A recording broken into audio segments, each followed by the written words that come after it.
这台冰箱压缩机工作正常，不制冷，咱分段保压，高压保 2.4 兆帕，低压也是 2.4 兆帕，现在漏的剩12个压了。通过分段保压发现低压漏，就是内漏了，咱把冰箱撂倒开后备。这台冷冻室是4管蒸发器，4管蒸发器很新，所以不漏。这种冰箱开后备之前要把冰箱的顶盖把螺丝去掉。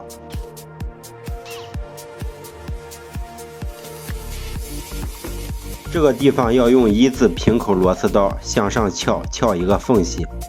我用的是猪八，用猪八慢慢的向上撬，尽量的撬平整，不要变形太厉害。如果变形太厉害，到恢复的时候就很难恢复。这个背板开的越平整，撬的越平整，等到最后修好的时候，你盖背板的时候就越平整，就看不出来是开过后背的。冷藏蒸发器的管路距离顶部一闸，咱开始用小刀开缝，开2条缝隙，然后用平口螺丝刀向上撬开1条小的缝隙，然后就看到冷藏蒸发器管路的铝管了。看到铝管之后，咱跟着管路向下挖，大概挖成这样，就是4方形的。这就是为什么小刀开缝，然后咱用大刀拿下。大刀拿下什么呢？就是这一块大的泡沫。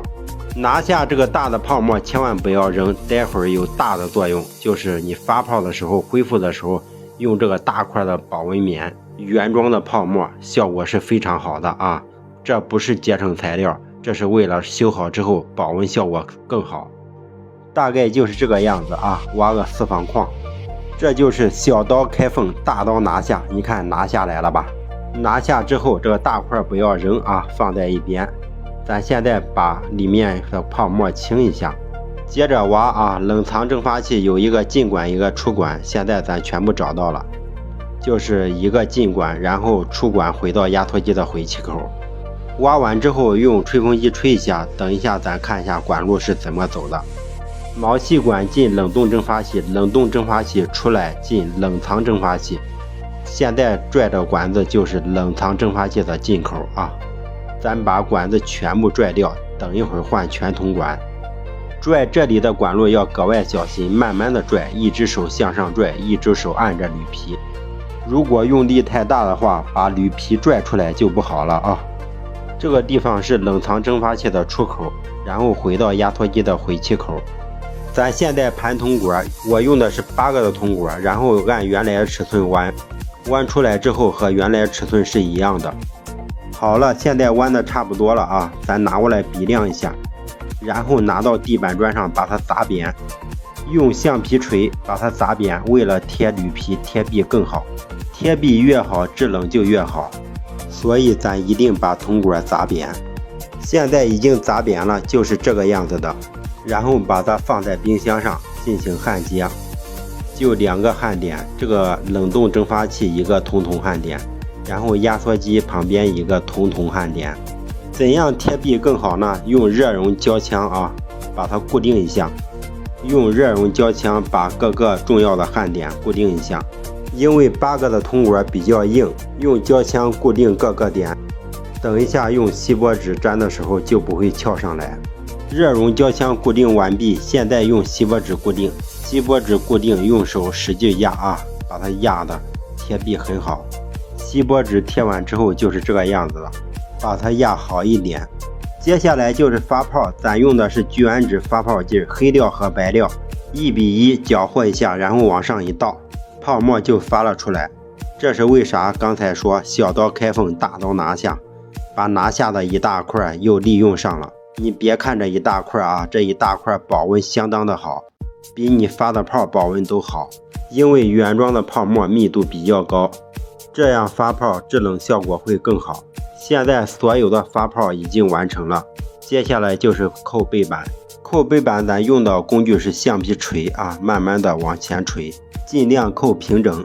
背板现在也扣的差不多了啊，等一下咱看扣好的效果。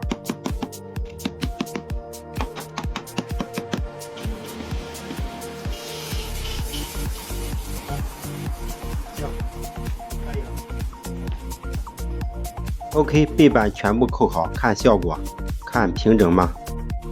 这是左边的扣的效果，看着很平整啊。这边是右边，大家看一下，也很平整的啊。如果不仔细看是看不出来开过后背的。所以说刚开始搞的时候不要撬的变形太严重。咱恢复系统抽真空40分钟，现在40分钟到，把表关上，然后用电子秤定量加伏，先看一下现在多少克，然后减掉48克，就是咱加注的48克。咱看这无线手柄加进去48克啊，48克已经加到，然后端一碗水放在冷冻室里面，关上冷冻室的门，咱去睡觉啊，明天早上看效果。昨天晚上搞到凌晨12点，今天早上起来，现在果已经湿了。定量加氟果然好用，一次性加注成功就可以封口了。现在咱看一下效果，零下31度，零下31度，制冷效果非常好。刚才是零下32度，刚才咱开门了啊，现在是零下31度。咱看一下里面的一碗水冻得怎么样，把它打开，看里面的水，这是探头啊，探头放在了冷冻的正中央，然后看这碗水，